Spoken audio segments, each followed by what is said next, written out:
Hello friends, creation of Jayashree 001 চ্যানেলের পক্ষ থেকে সবাইকে জানাচ্ছি আন্তরিক অভিনন্দন এবং শুভেচ্ছা। তো বেশ কিছুদিন পর একটা রেসিপি নিয়ে হাজির হলাম।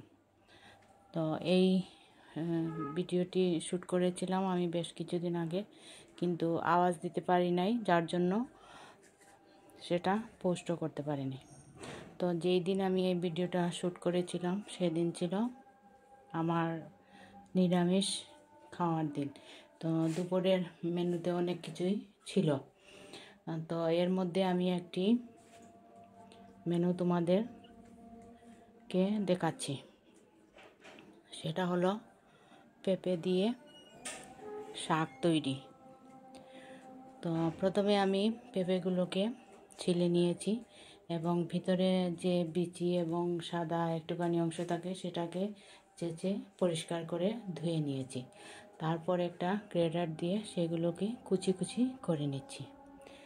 তো কুচি কুচি করার পর সেই রেসিপিটি আমি তৈরি করব। তো বন্ধুরা, অনেক দিন পর আমার এই রেসিপিটি আশা করি তোমাদের খুব ভালো লাগবে। তো আজকের মেনুতে অনেক কিছুই আছে, যেহেতু নিরামিষ রান্না করব। নিরামিষ রান্না কয়েকটা পদ না হলে খাওয়া দাওয়া তেমন ভালো হয় না। তো আমি এই পেঁপেগুলোকে একদম সবগুলোকে গ্রেট করে নিয়েছি, দেখতেই পাচ্ছ। এরপর আমি কিছু লাল শাক আছে সেগুলোকে কুচি কুচি করে নেব। তো ভাবছিলাম ধীরে সুস্থে সুন্দর করে এই রেসিপিটি করব।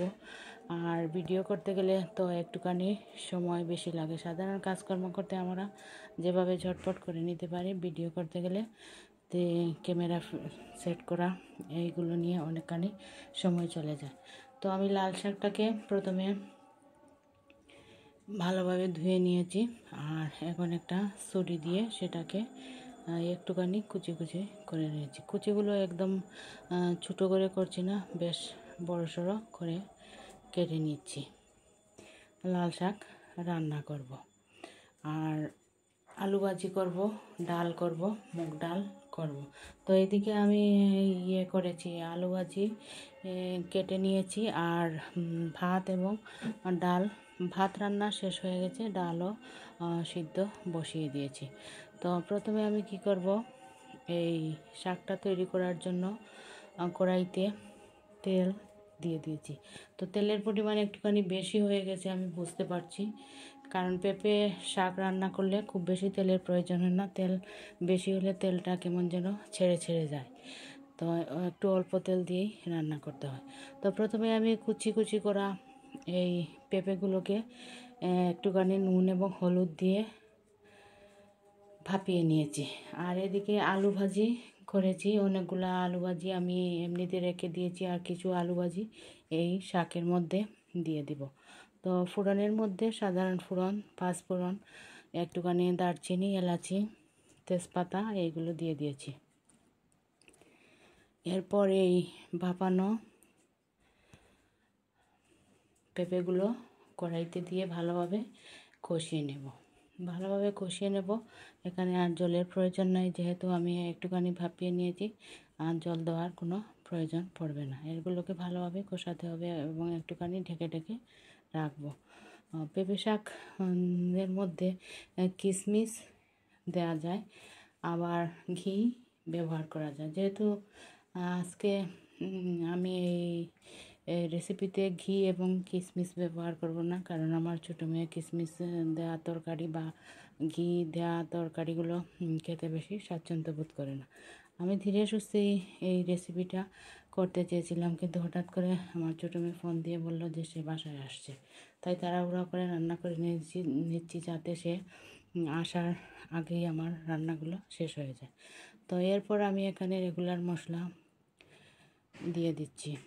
রেগুলার মশলার মধ্যে জিরে গুঁড়ো এবং ধনে গুঁড়ো দিয়ে ভালোভাবে কষিয়ে নিচ্ছি। এখনও এই তরকারিটার কালার চেঞ্জ হচ্ছে না। এখন দেখতে পাচ্ছ অনেকখানি কষানোর পর তরকারির কালারটা চেঞ্জ হয়ে আসছে।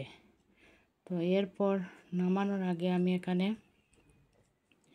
দিয়ে দেব একটুখানি গরম মশলা গুঁড়ো, দিয়ে ভালোভাবে কষিয়ে সেটাকে যখনই পানি শুষে নেবে একদম, তখনই আমি এটাকে নামিয়ে নেব।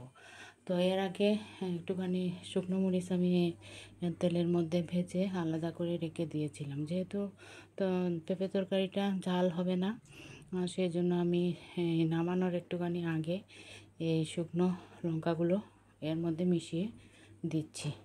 আর এখন দিয়ে দিচ্ছি একটুখানি গরম মশলা গুঁড়ো।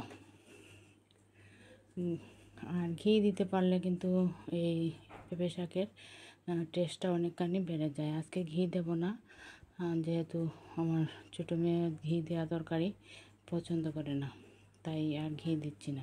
তোমরা কিন্তু ঘি দিতে পারো, এবং যারা একটুখানি ঝাল খেতে পছন্দ করো তারা কাঁচা লঙ্কাকে একটুখানি কেটে দিয়ে দিতে পারো। তো দেখতে পাচ্ছ বন্ধুরা, আমার এখানে তেলের পরিমাণ অনেকখানি বেশি হয়ে গেছে।